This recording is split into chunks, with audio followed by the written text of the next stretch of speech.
बगावत बेरुखी से और भड़केगी वो क्या जाने, तबीयत इस अदा से और भड़केगी वो क्या जाने, वो क्या जाने कि अपना किस कयामत का इरादा है, किसी पत्थर की मूरत से बगावत का इरादा है।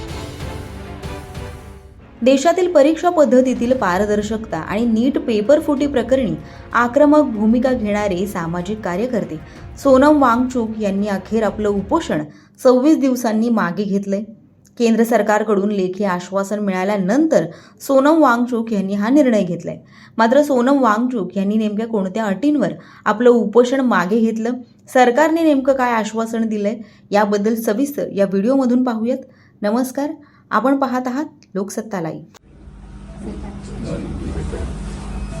And Gitanjali, you have always been by my side and support, and I don't want to thank you, but express my feelings this way.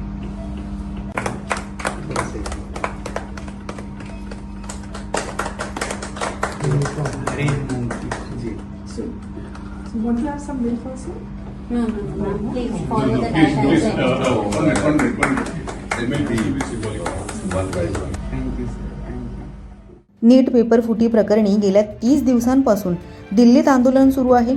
20 जुलै रोजी झालेल्या लाठीमाराच्या प्रकारानंतर देशात त्याचे पडसाद उमटले। दरम्यान पेपर फुटीवर पंतप्रधान नरेंद्र मोदी यांनी काल रात्री उशिरा एक व्हिडिओ पोस्ट करून त्या माध्यमातून एक संदेश दिला। पेपर फुटीतील गुन्हेगारांसाठी कठोर कायदा आणण्याची घोषणा पंतप्रधान मोदी यांनी यावेळेस केली आणि त्यानंतर काही वेळातच सोनम वांगचुक यांनी आपलं उपोषण सोडल्याचं वृत्त समोर आलं। यावेळी केंद्रीय मंत्री JP नड्डा आणि जितेंद्र सिंह यांनी लडाख एपेक्स बॉडीच्या प्रमुख नेत्यांसह मध्यरात्री मेदांता रुग्णालयात जाऊन सोनम वांगचुक यांची भेट घेतली। यावेळी सरकारच्या वतीनं त्यांना अधिकृत आश्वासनाचं पत्र सोपवण्यात आलं। दरम्यान अनेक अटींवर आणि देशातील संभाव्य हिंसाचाराची शक्यता लक्षात घेऊन उपोषण सोडल्याचं सोनम वांगचुक यांनी यावेळी सांगितलं।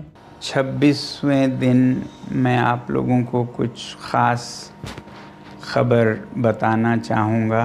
अभी रात के लगभग 12:30 बज रहे हैं।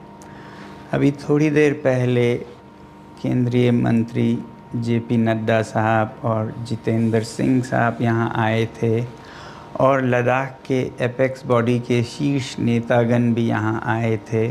और उससे पहले आप लोगों को मालूम है विभिन्न राजनीतिक दलों के लगभग 65 सांसदों ने आकर और हस्ताक्षर देकर हमसे अनशन तोड़ने के लिए कहा और वो संसद में इस मुद्दे पर नीट पेपर्स और परीक्षाओं की प्रणाली पर चर्चा करेंगे, ये आश्वासन दिया।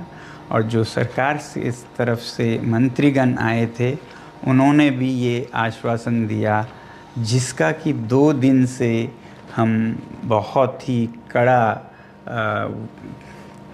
क्या कहेंगे, एक तरह का बार्गेन चल रहा था कि मुझे आश्वासन चाहिए और लिखित में चाहिए, और इसमें 2 दिन लगे और मुझे इसलिए अनशन पर 2 दिन और बैठना पड़ा, और ज़्यादा भी बैठ जाता तो आखिर में आज उन्होंने लिखकर आश्वासन दिया है। There's a statement from the government side. Government is positive on not registering cases against those protesting peacefully at Jantar Mantar in Delhi and those participating in the march to the parliament on July 20, 2026.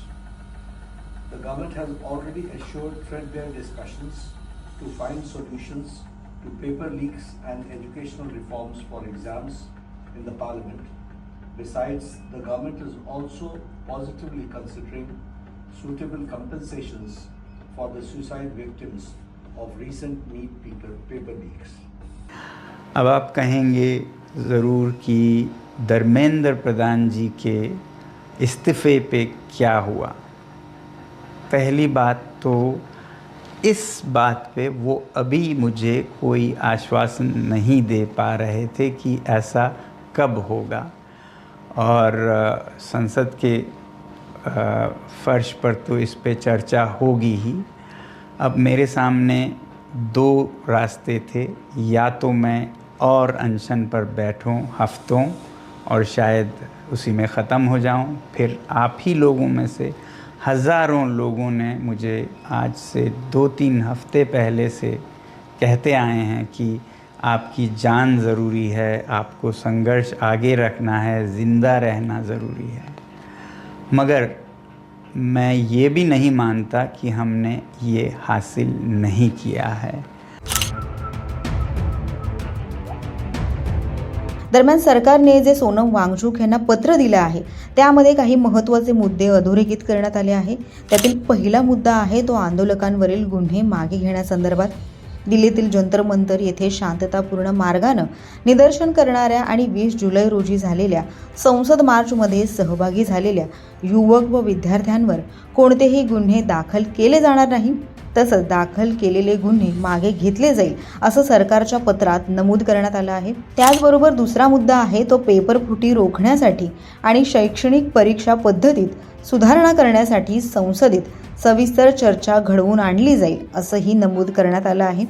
त्यानंतर बाधित कुटुंबांना आर्थिक भरपाई दिली जाईल। नीट paper फुटीमुळे हतबल होऊन आत्महत्या केलेल्या विद्यार्थ्यांच्या कुटुंबियांना योग्य आर्थिक भरपाई देण्याबाबत सरकार सकारात्मक विचार करत आहेत अशी आश्वासनं सरकारच्या वतीनं सोनम वांगचुक यांना तुर्तास देण्यात आली आहे। दरम्यान सोनम वांगचुक यांच्या या आंदोलनाला देशभरातून मोठा पाठिंबा मिळाला। विविध राजकीय पक्षांच्या सुमारे 65 खासदारांनी एका पत्रावर स्वाक्षरी करून सोनम वांगचुक यांना उपोषण मागे घेण्याची विनंती केली होती। परीक्षा पद्धतीतील गोंधळावर संसदेत आवाज उठवण्याचं आश्वासनही या खासदारांनी दिलं होतं। विरोधी पक्ष, विद्यार्थी संघटना आणि सामाजिक संस्थांनीही या आंदोलनाला पूर्ण पाठिंबा दिला होता। सध्या सोनम वांगचुक यांनी आपलं उपोषण मागे घेतलं असलं तरी दिल्लीतील जंतर मंतर या ठिकाणी कॉकरोच जनता पार्टीचं आंदोलन सुरूच आहे। शिक्षण मंत्री धर्मेंद्र प्रधान यांचा राजीनामा जोपर्यंत घेत नाही, जोपर्यंत सरकार सकारात्मक चर्चा याबाबत करत नाही, तोपर्यंत हे आंदोलन सुरूच राहणार अशी भूमिका कॉकरोच जनता पार्टीनं घेतली आहे। त्यामुळे या आंदोलनात पुढे काय घडामोडी घडणार हे पाहणं महत्त्वाचं ठरेल।